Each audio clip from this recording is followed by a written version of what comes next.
De que adianta a pessoa se curar na clínica, através da sua análise pessoal, análise do caráter, se ela continua inserida numa sociedade que é neurotizante?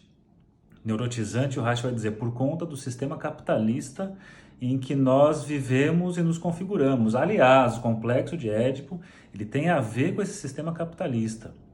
E talvez até Reich está propondo se espelhar no modelo comunista. E falar de comunismo nos tempos atuais tem que ter coragem. Enfim, esses serão alguns dos assuntos que eu vou trabalhar na aula de hoje, aula número 15 do curso Teorias da Personalidade em Freud, Reich e Jung.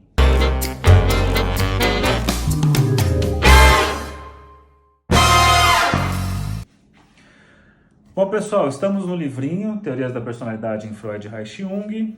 Essa é a nossa última aula sobre Reich.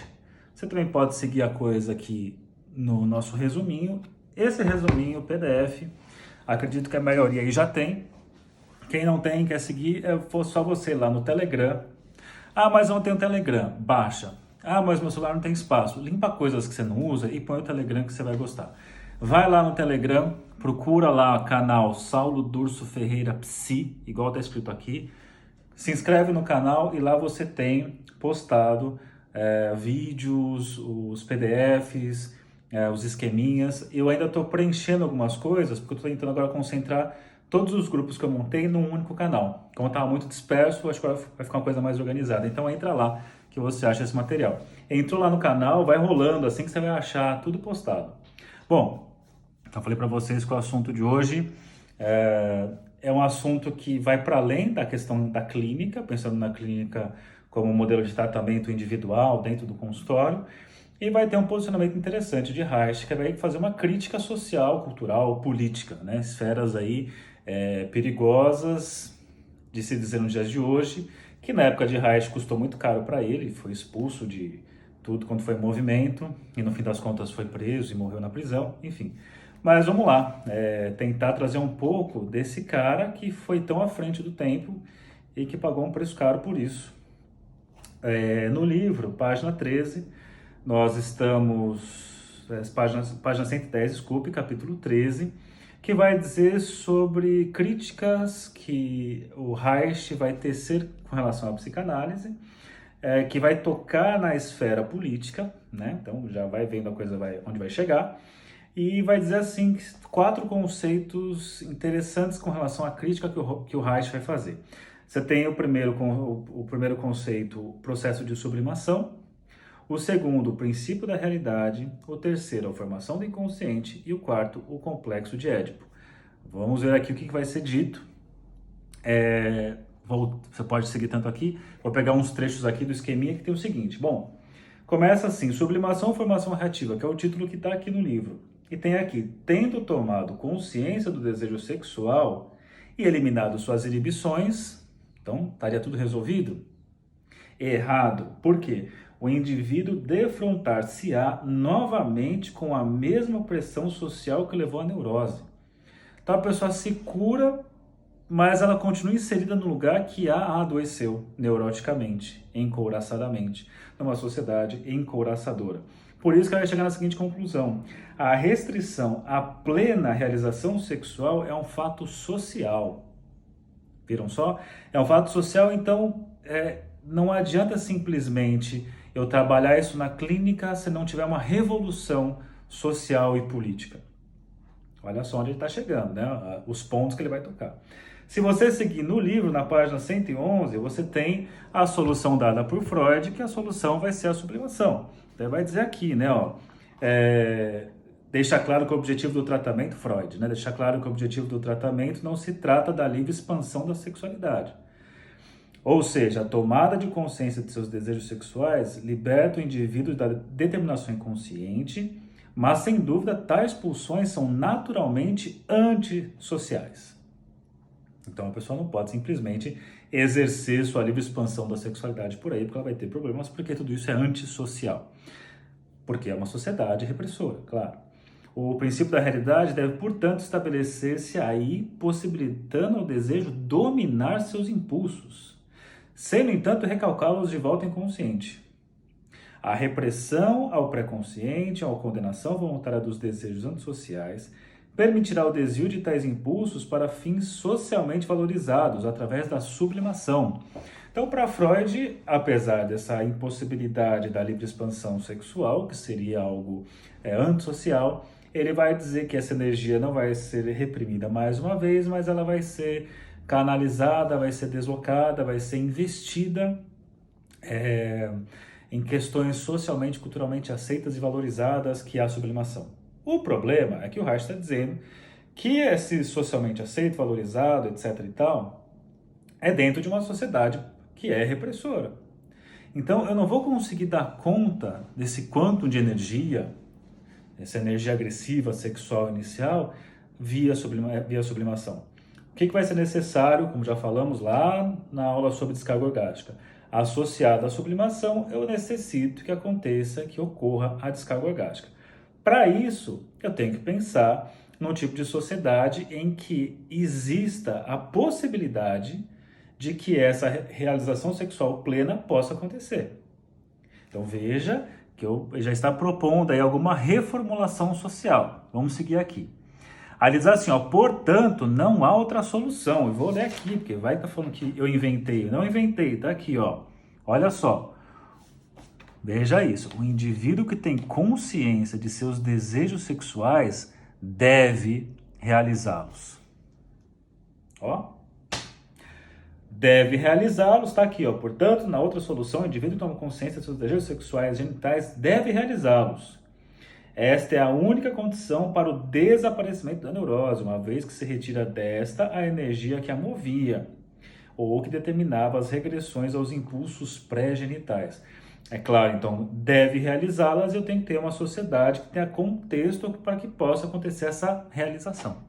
Primeiro ponto.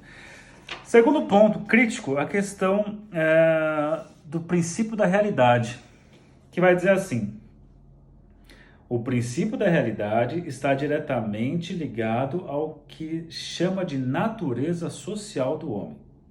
Então isso daqui está aqui, ó. Vou pegar alguns pontinhos na página 115, que diz assim, ó: o adiamento da realização das pulsões sexuais imposto pela repressão sexual vigente na moral social burguesa autoritária, essa é a nossa sociedade, não?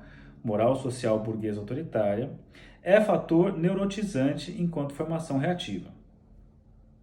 Lembra da formação reativa que dava para ele? Você tem lá o impulso, a inibição, aí é preciso tem um desvio de uma parte, aí uma outra parte é usada como um contra-investimento contra esse impulso original, então isso tem a ver com a formação reativa. Tinha um impulso, um contra-investimento contra esse impulso, alguma coisa sobra aqui e por aí vai nesse processo, que eu vou chamar daqui a pouco de dialético, numa aproximação com o modelo marxista.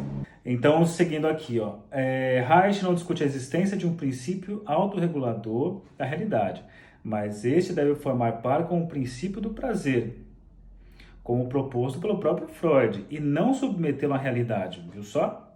O princípio do prazer continua como algo a ser mantido e não se submeter à realidade, porque a realidade é entendida como a moral dominadora existente na sociedade, como decorre no caminho adotado pelos psicanalistas, seguindo a ideia da condenação ou repressão. Então, outro ponto de crítica à psicanálise, que os psicanalistas foram mais por essa via do princípio da realidade, uma realidade moral, civilizadora, autoritária, burguesa, ao invés de ter ali uma não submissão, e sim pensar no princípio do prazer e no princípio da realidade como dois elementos reguladores, mas que não precisa submeter ao outro. O próprio Freud propõe ambas as alternativas, de acordo com o princípio da realidade.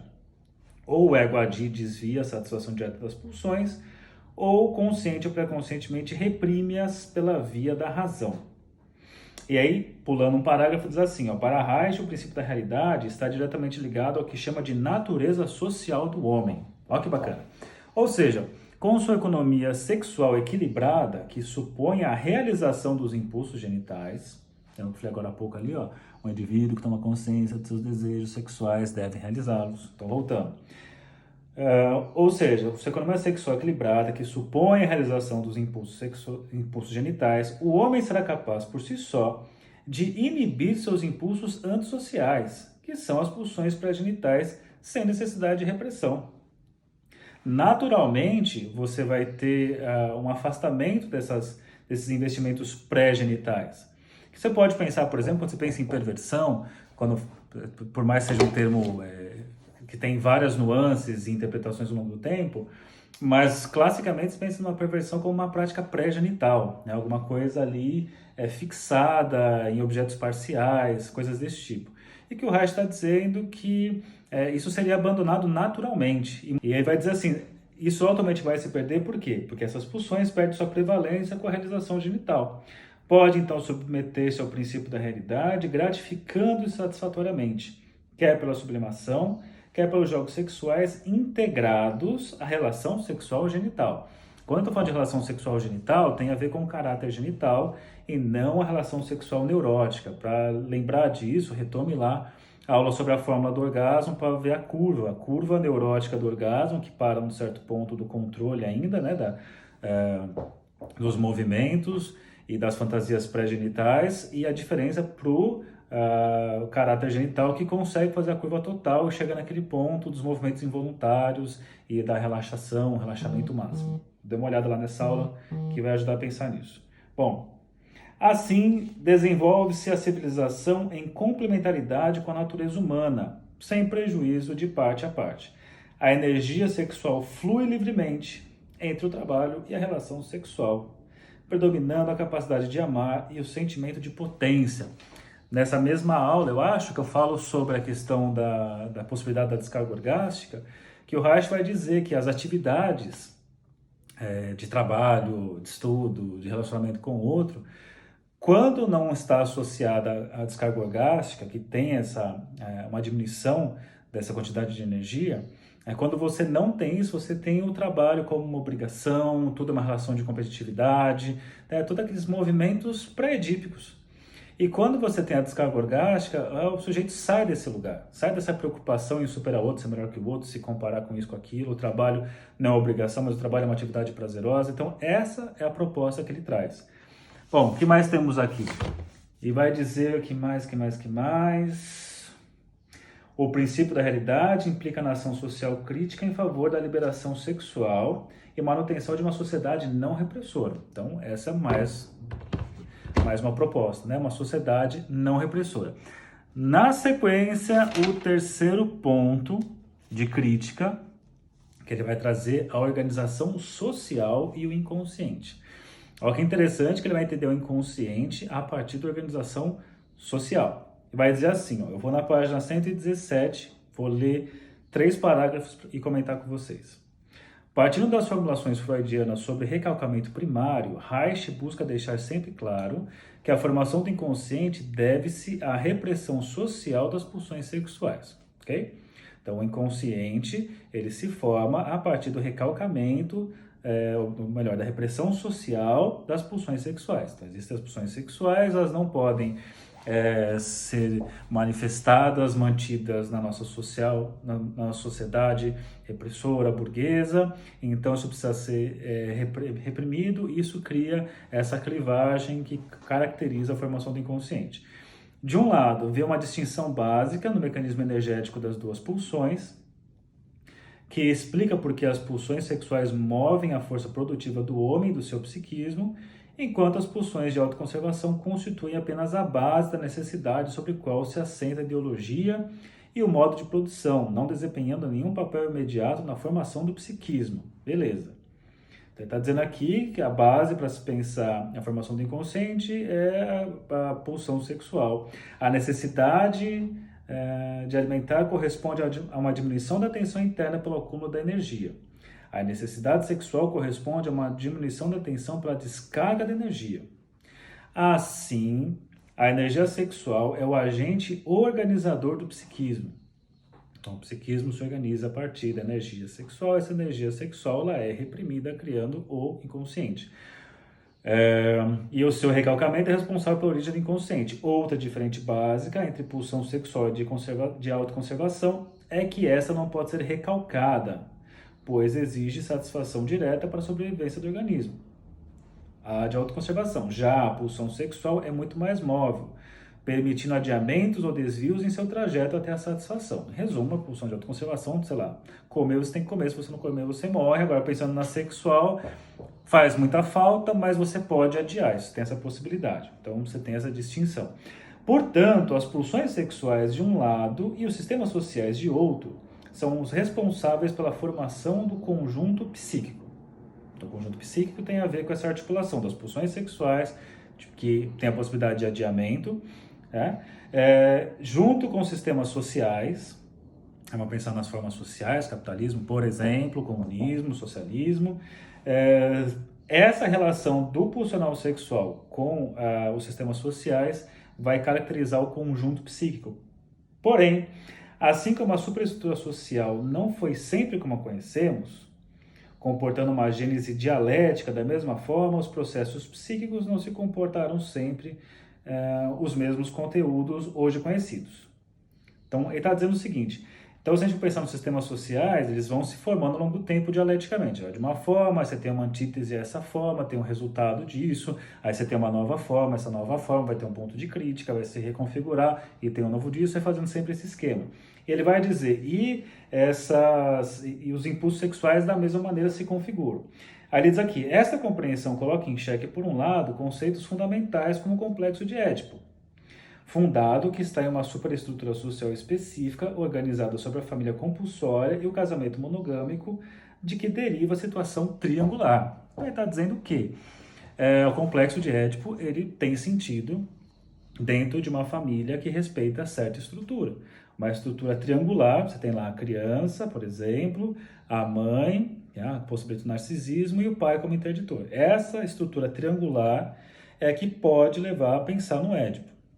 Mas ele vai dizer, mas será que, assim como Freud pensa que o Édipo está dado desde sempre, ou que a civilização vai evoluindo e as estruturas vão se modificando com o tempo, e que o Édipo se baseia num momento específico de uma configuração de sistema social e familiar, cultural, que é triangular? Ponto interessante, ele diz. De outro lado, a perspectiva de uma gênese de modo de produção psíquico nos permite avaliar as origens históricas da neurose. Olha que legal. O nascimento da moral sexual autoritária, que provê, através do recalcamento e das formações reativas, a energia sexual necessária para a reativação das fixações pré-genitais e antever mudanças sociais que viriam a eliminar suas fontes. Olha só, ele está dizendo então. Além disso, por outro lado, na verdade, a perspectiva de uma gênese do modo de produção, aí de novo se aproximando da ideia marxista, que nós nos configuramos de acordo com os nossos modos de produção, nosso modo de trabalho molda o nosso psiquismo. Então ele está colocando isso. Então os nossos modos de produção permite compreender, avaliar a origem histórica da neurose. Então com isso ele está chegando no seguinte ponto. Será, como já falei agora há pouquinho, será que o Édipo está dado desde sempre na condição, ou a análise das origens da neurose coloca em questão as origens do complexo de Édipo, que assume para Freud papel central na estruturação psíquica, bem como as origens da família triangular que está em sua base. E aí, então, vem um outro ponto. Veja que ele está questionando. Ele questionou a questão da sublimação, questionou o princípio da realidade, questionou a formação do inconsciente, mas mais do que isso para chegar num ponto que essa formação do inconsciente tem a ver com uma estruturação social, econômica, política e familiar, e que isso se baseia, a configuração da neurose, historicamente, dentro de um modelo triangular familiar, e agora ele chega assim, a organização social e o complexo de Édipo. Aí ele vai trazer uma outra história interessante, em que ele vai dizer assim, vai fazer uma comparação, vai trazer Marx, não sei o que, coloca o movimento dialético desse desenvolvimento e traz mais embaixo, vai trazer um impasse, ele fala aqui, Freud se baseou para a postulação da situação triangular como base da vida psíquica. De fato, a família assim estruturada compõe a base da sociedade patriarcal. Olha que interessante. Onde predominam, então na sociedade patriarcal, sei lá, a criança, a mãe e o pai, como a lei da família, que é onde se baseia a teoria freudiana, de acordo com Reich, e vai dizer assim, a sociedade patriarcal, onde predominam os direitos de propriedade privada, mantidos através do casamento monogâmico.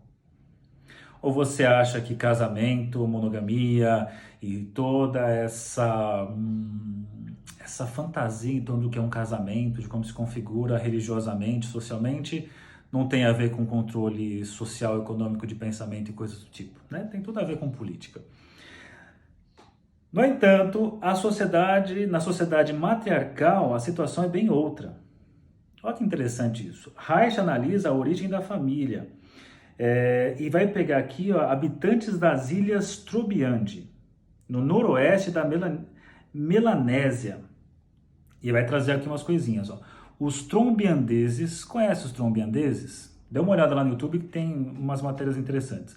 Constitui inicialmente uma sociedade onde o modo de produção é comunista. Mas vamos lá. Então, produção é comunista. Então, olha o que ele está falando, o que ele explica aqui da produção comunista. Onde as necessidades alimentares são supridas por um sistema de trocas e organização do trabalho. O sistema social é constituído por clãs e subclãs a partir da mulher, cujo papel na gestação dos filhos é reconhecido. A participação do homem na geração dos filhos não é compreendida. E o pai é entendido como um amigo do clã. Não há situação triangular, donde as pulsões sexuais não se organizam em torno do complexo de Édipo. Então quer dizer que o Édipo não estava desde sempre ali? O complexo de Édipo tem a ver com uma formação dialética também histórica, temporal? Então é possível modificar esse modelo? A moral sexual é liberal desde a infância, não havendo repressão social às relações sexuais dos adolescentes. Não se valoriza a virgindade, ou a castidade, ou a monogamia. Em contrapartida, Reich não encontra sinais de perversões ou neuroses. Interessante isso. Isso você vai encontrar, Lacan no Seminário 7 faz uma articulação interessante de Kant com Sade e vai colocar essa questão em torno assim do quanto mais a pessoa quer se aferrar a uma lei, quer se apropriar de uma lei, que a necessidade de uma subversão aparece, né? Por isso que é tão comum até você encontrar perversos que trabalham ali no limite da lei sempre, porque a lei é uma coisa tão interessante. A gente fala assim, os perversos, sei lá, ignoram a lei. Pelo contrário, né? São especialistas, tão especialistas que eles estudam a lei para usar a lei a seu favor. É interessante, quando você não tem essa ideia da virgindade, da castidade, da monogamia, essas coisas todas, essas proibições todas, que levariam numa sociedade edípica, familiar triangular, às neuroses ou perversões, Reich vai dizer, não aparece aqui. Interessante isso. Aí ele vai dizer assim mais embaixo, ó. Aí vai explicar um pouco as origens do casamento monogâmico, pois leiam aqui e fala... Daí deriva a transição da sociedade matriarcal ou de herança matrilinear para patriarcal. Olha que legal. A propriedade privada de bens de troca impõe uma ordem nos laços sexuais e, grosso modo, dá origem aos primórdios da repressão sexual, exigindo a monogamia, que cria o adultério, e a virgindade da mulher até o casamento, que dá origem à prostituição para satisfazer o homem. Ou aquela ideia assim do Marx, né, que quem criou o roubo foi a propriedade privada. A partir do momento que você priva uma propriedade, o roubo só pode acontecer nesse contexto, porque se não tinha nada privado, não é de ninguém especificamente, não tem um dono, não teria sentido pensar no roubo. Esse processo é evidentemente extremamente intricado, mas importa-nos as conclusões tiradas por Reich a partir desses estudos. Vou só dar uma pincelada, leiam aqui, tá? Que diz assim, ó, o que o Reich conclui disso? A organização da vida social na sociedade é determinada por relações econômicas que têm a ver com as pulsões de conservação ou necessidades alimentares. 2. O complexo de Édipo não é inerente à natureza humana, mas sim resultado de uma determinada organização econômica, com sua consequente organização sexual, casamento compulsório, monogâmico e proibição do incesto.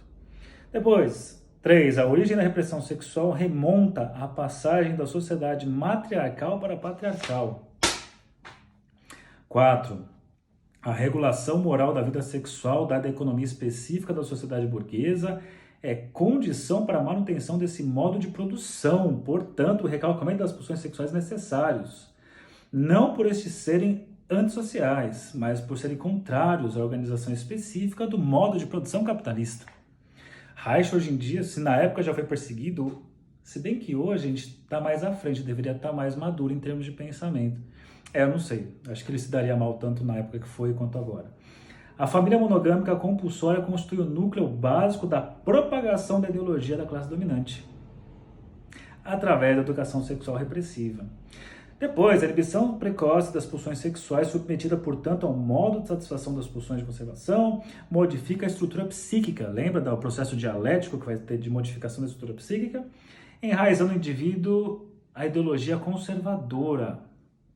Conserva a dor, né? Vamos ficar com essa dor. Enfim, você tem aqui mais vários pontos, mais 4 que eu não li. Deixo para vocês lerem. E no final diz assim Reich antevê a possibilidade da existência de um novo, com letra maiúscula, homem, com letra maiúscula, obrigando-nos a rever parâmetros de nossa compreensão da personalidade humana. E encerramos aqui então o nosso curso, a parte de Reich, e entraremos agora no Jung. A partir da próxima aula teremos aí algumas aulas pela frente sobre Jung. É isso então, bons estudos e até a nossa próxima aula.